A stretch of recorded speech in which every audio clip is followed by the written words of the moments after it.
Tapi kan orang menguji lewat pra-peradilan kan juga pasti ada batasnya. Ya nggak mungkin lah sampai 20 kali, nggak mungkin sampai 30 kali, nggak mungkin sampai 100 kali. Maksimal berapa orang bisa menguji sesuatu upaya paksa lewat pra-peradilan? Undang-undang hanya menyebut 9. Kalaupun 9 itu dilakukan, kan tidak mungkin juga semuanya diberlakukan dalam waktu yang bersamaan oleh penuntut, oleh penyidik gitu loh. Nah, artinya yang saya lihat adalah ini kan SEMA ini keluar beberapa hari sebelum putusan. Kita bisa menebak lah, ya. SEMA ini keluar untuk mengakomodir kepentingan hukum siapa sih? SEMA ini keluar untuk karena tekanan siapa sih? SEMA ini keluar karena permintaan siapa sih? Kan mereka udah menjelaskan kubu sebelah bahwa karena mereka melihat ada pra-peradilan yang berkali-kali dari Mas Roy, kemudian mereka mengajukan permintaan kepada Mahkamah Agung. Dan Mahkamah Agung sayangnya mengikuti itu. Dan kemudian mengubah undang-undang. SEMA tidak boleh mengubah undang-undang. SEMA tidak boleh membuat norma. SEMA itu teknis. Tapi kenapa? SEMA di poin B dan poin C ini harus mengubah konstruksi pasal 163 ayat 1 huruf E. Ya, coba kalau saya bertanya begini para sahabat AGS. Ketika di poin C mengatakan bahwa kalau orang tetap memaksakan pra-peradilan meskipun pokok perkaranya sudah diregistrasi di pengadilan negeri, kemudian hasilnya adalah dinyatakan tidak dapat diterima. Ini rujukan pasalnya kemana? Di dalam KUHP. Nggak ada. Nggak ada satupun pasal di dalam Kitab Undang-Undang Hukum Acara Pidana yang mengatur bahwa kalau orang mengajukan pra-peradilan, kemudian tahapan pemeriksaan pokok perkara itu mau sudah dimulai, kemudian pra-peradilannya bukan digugurkan, tapi tidak dinyatakan tidak dapat diterima.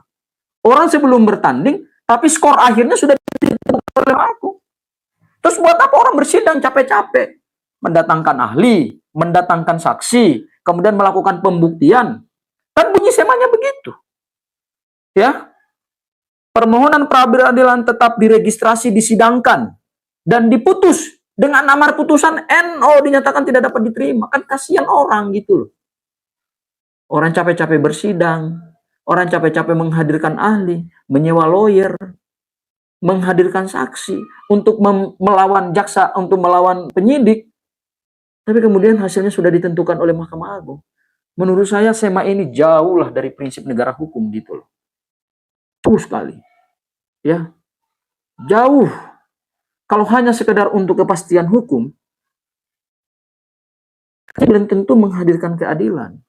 Tetapi keadilan pasti akan ada kepastian hukumnya. Itu ada giumnya begitu. Postulat hukumnya begitu.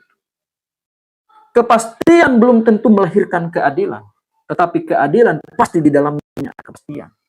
Makanya pra-peradilan tidak berorientasi pada kepastian hukum, tetapi juga berorientasi pada keadilan. Keadilan siapa?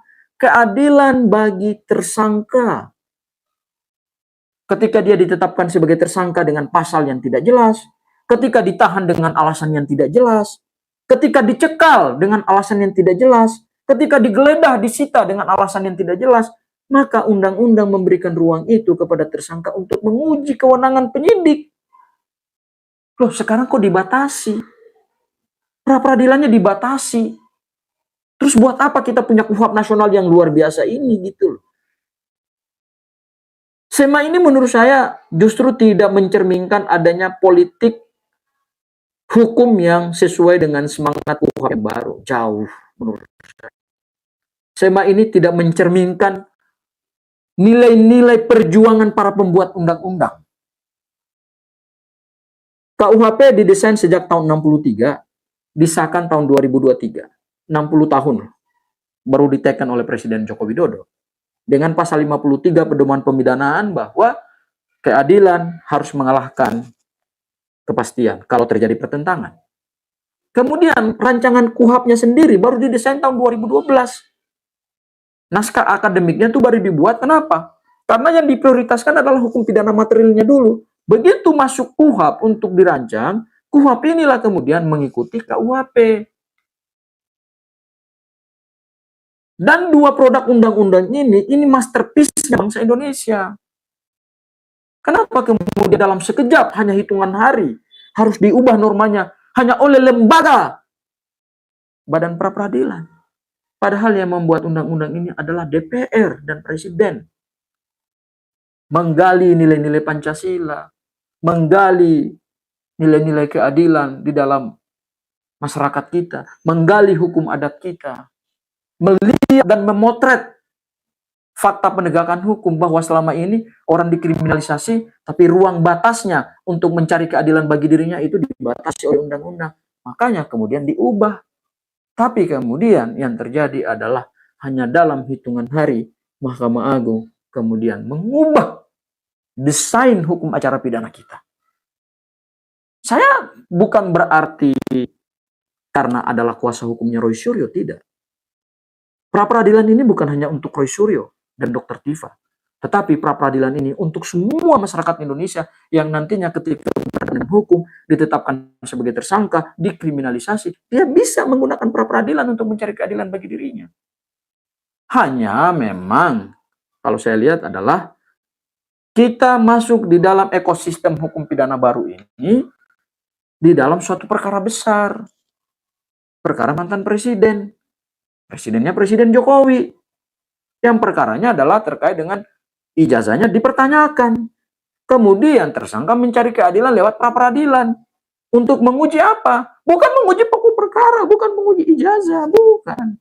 Menguji tindakan penyidik. Dan kemudian harus dibatasi oleh Mahkamah Agung. Padahal ini sesuatu yang jauh dari prinsip kemerdekaan kekuasaan kehakiman. Pasal 22 Undang-Undang Dasar 45, para sahabat AGS, telah meletakkan kekuasaan kehakiman sebagai kekuasaan yang merdeka. Satu-satunya cabang kekuasaan yang harus merdeka adalah kekuasaan kehakiman. Undang-Undang Dasar 45 rumusan normanya begini. Kekuasaan kehakiman adalah kekuasaan yang merdeka guna menyelenggarakan peradilan dalam rangka penegakan hukum dan keadilan itu sendiri.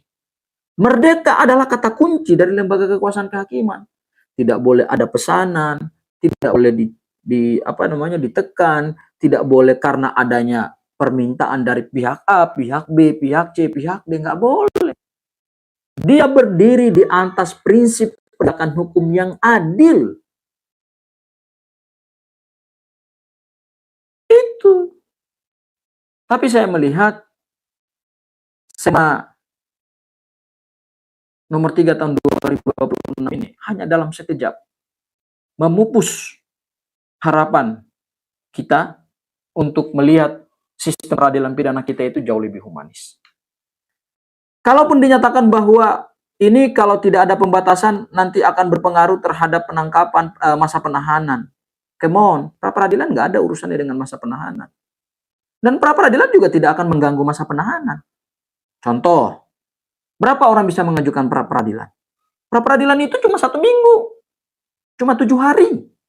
Kalaupun orang mengajukan sampai katakanlah 9 kali, sebagaimana yang ada di dalam upaya paksa, 9 upaya paksa dicobalah. Kita sebut aja lah, dicicil per pasal. Setiap minggu diselenggarakan 1 sidang pra-peradilan. Hanya berapa bulan? Nggak sampai 2 bulan. Atau katakanlah 2 bulan 1 minggu. Penahanan itu bisa sampai 120 hari, diperpanjang lagi. 120 hari kan 3 bulan lebih, 4 bulan. Jadi tidak akan mengganggu. Itu yang pertama. Yang kedua, kalau kaitannya dengan penahanan, ya makanya ini memberikan alarm kepada penegak hukum. Sebelum melakukan penahanan, sebelum menangkap orang, sebelum mentersangka orang, yakin dulu terhadap alat bukti. Supaya tidak mudah dipra-peradilankan oleh tersangka. Nah, itu pesannya. Jadi kalau ada narasi dari kubu sebelah bahwa ini akan mengganggu masa penahanan, menurut saya itu hanya narasi, ya hanya untuk memperkuat posisi mereka aja gitu loh. Dan pra-peradilan itu kan dari awal kami udah tegaskan, tidak akan mengganggu pokok perkara.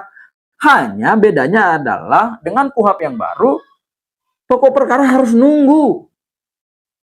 Karena di KUHP yang lama, begitu pokok perkara masuk, pra-peradilannya gugur. Tetapi KUHP yang baru diubah paradigmanya. Pra peradilan didahulukan, mau dia berapa kali nggak ada masalah, tapi pasti ada batasnya. Nggak mungkin sampai 100 kali, seperti yang disebutkan oleh mereka-mereka itu. Ini Rosyuri mau ngajuin pra peradilan sampai berapa kali? Mau 100 kali? Loh, pra peradilan itu ada batasnya juga kali. Kalaupun diajukan dan dicicil per pasal, ya maksimal hanya bisa sampai 9, 8 kali. Itu cuma, kalau 8 kali cuma 2 bulan. Kenapa nggak nunggu sampai 2 bulan dulu, kemudian semua rangkaian pra peradilan, mau semua ditolak nggak ada masalah. Yang penting tersangka menggunakan hak hukumnya dulu yang diberikan oleh undang-undang. Itu sebetulnya pesannya yang ingin saya sampaikan pada kesempatan yang berbahagia. Akhirnya kita jadi bertanya, apakah Mahkamah Agung masih menjadi tempat kita untuk mencari keadilan? Apakah peradilan itu masih menjadi tempat kita untuk meminta keadilan? Karena sebelum orang bertanding di dalam pra peradilan, sebagaimana SEMA yang baru, hasilnya sudah ditentukan. Orang sebelum main bola, skornya udah ditentukan duluan oleh yang membuat skor gitu loh. Kan ini lucu.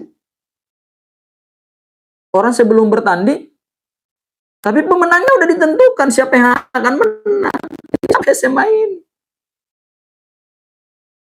Tersangka bisa tetap mengajukan pra peradilan, tetapi hasil akhirnya NO.